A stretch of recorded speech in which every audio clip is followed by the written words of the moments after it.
The Cybertruck has officially landed. Elon Musk just held their Tesla delivery day for the Cybertruck. The long-awaited Cybertruck that's been delayed many times year over year. Finally, we're actually going to go ahead and see it.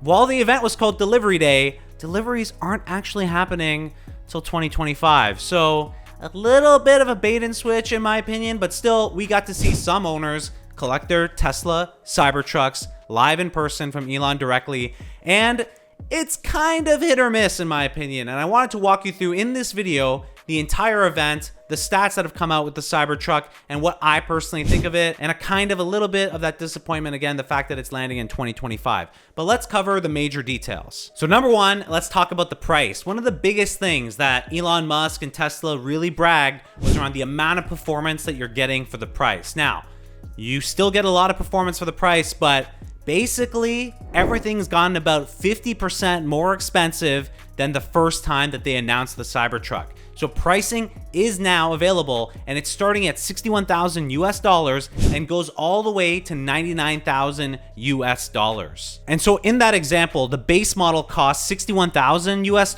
and so that's about $21,000 more than Elon Musk first promised when the Cybertruck was introduced almost 4 years ago. So a lot more expensive, and the performance unfortunately has come down. One of the biggest things in terms of performance that Elon was really high about was the fact that this is a bulletproof vehicle. It's indestructible. The exterior is made of this cold stainless steel rolled sheets. It can't be stamped. He bragged about it, the fact that the stamping machine would break if they tried to go ahead and mold these parts. So he puts it on there. He does some stuff with some Tommy guns. Like, you know what? This is very impressive. Look, I'm not going to say it's not. The fact that you cannot shoot through this steel with Tommy guns, with pistols, Joe Rogan's bow and arrow, that's very cool. But if you remember from the previous Cybertruck video, they tossed that metal ball onto the glass and it shattered. And it's supposed to be, shatter resistant at that time. Oh my fucking God. Well, maybe that was a little too hard. And so this time, they're talking about how tough it is, how it's making for a quiet ride. They used a baseball to go ahead and try to pretend that that is an effective measure of how tough your glass is. Guys, come on. I think if I whip the baseball at any glass, that it's going to be fine.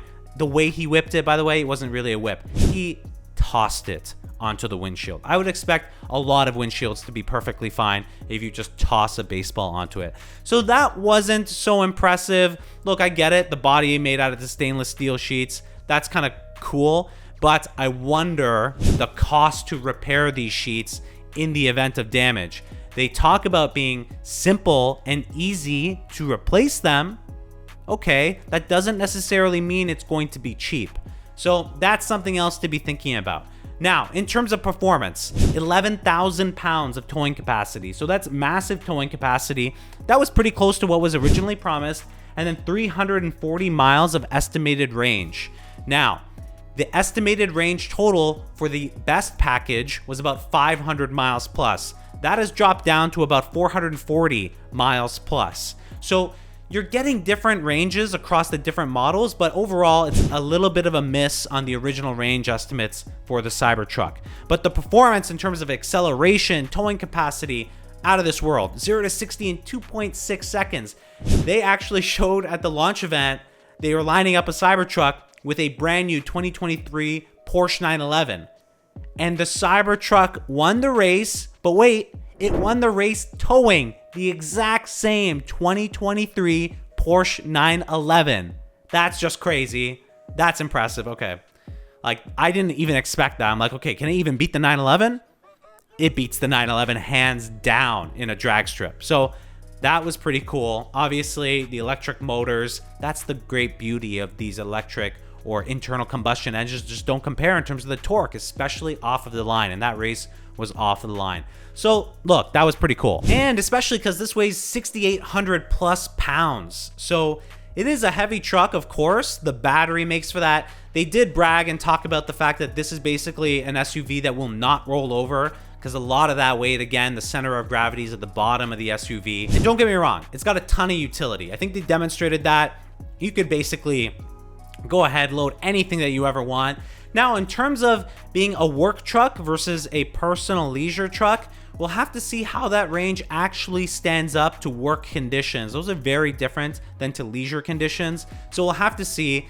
But the main thing here in terms of the availability and the pricing is the fact that you're not actually going to be able to get the dual motor version, which is the cheapest version of the Cybertruck, until 2025. And that's what they currently expect. We know the Cybertruck has been delayed. It's been delayed for 4 years now, repeatedly delayed. Are there potentially going to be more delays? We don't know. And then again, the cost being 50% more, right, than the original intended cost. So we're gonna have to see how this does in the market. I'm interested in it, not in a way of like I would ever buy such a thing, to be honest with you, but it's interesting. I give them, props on taking this kind of leap forward in design. I do like it. It's futuristic. It's not personally my cup of tea, to be honest with you. I don't think I would. I don't know. I like it. And you guys leave me a comment down below. Like, what do you guys think about the exterior looks? I like that they made it futuristic, and I like they took a bunch of chances with it. But to drive it on the road, I don't know. I'm not in love with it yet. Like, I want to love it. I want to try. Like, I want to give it a chance. So I'm not going to just fully put a stake in it. Maybe I need to see a couple on the road. But right now, it's not something that I would like, that really makes my heart like pound for it, right? Like, it doesn't make me want to go get it right away. But it is pretty cool. The fact that it also has so much utility, I didn't even talk about the interior, but a massive screen up front, screen in the rear, full panoramic glass roof. Now, again, as a Tesla, it's extremely Spartan in there, right? You're not talking a lot of luxury at all, right? Your basic driving commands, your screen that's you're primarily operating in. The panoramic roof is nice, but also all the utility on the flatbed. It's got an automatically retractable cover. A lot of those things, if you really want that utility, it's there, and that's awesome. But again, it's pretty expensive, right? Especially for the fact they have to wait to 2025. There's lots of other competitors on the market. Obviously not the same type of vehicle, but a lot of other choices for consumers for that kind of money. So it'll be kind of interesting to see how this actually sells, what type of volumes they actually get on the vehicle. Look, I would love to drive one. I want to see for myself how this is. I am a little bit on that skeptical side right now, but I have to say, I love the innovation. I love the fact that, Tesla's pushing the EV envelope forward. And I want to love all these things. I think what I do need to do is see one in person. So, hey, Tesla, if you're watching, hook it up. I'd love to come and test drive one and see it for myself. But look, obviously the market's going to speak for it. I think it's got some pretty cool features. It looks pretty cool. Maybe I got to see it on the road more. But it is, again, just a little bit disappointing until 2025.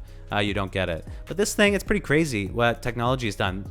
This thing would crush most internal combustion engine sports cars. And 2.6 seconds. 2.6 seconds, 0 to 60? That's insane. And I think the number was for the quarter mile was 11.6 or something. Just bananas. Like, those are insane numbers for a truck like this that weighs this much, that gives this much range and this much performance.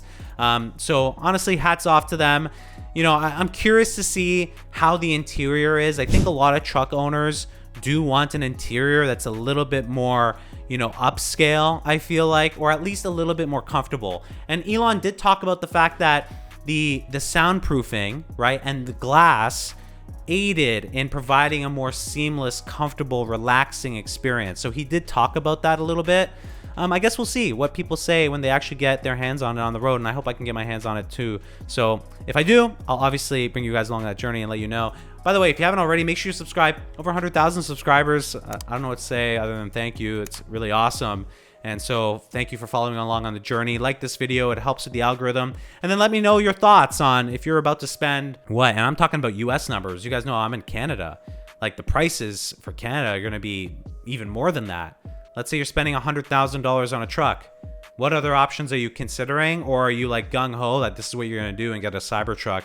I'm curious. Let me know in the comment box down below. I don't know, if I had $100,000, would I be getting a first generation type of Cybertruck?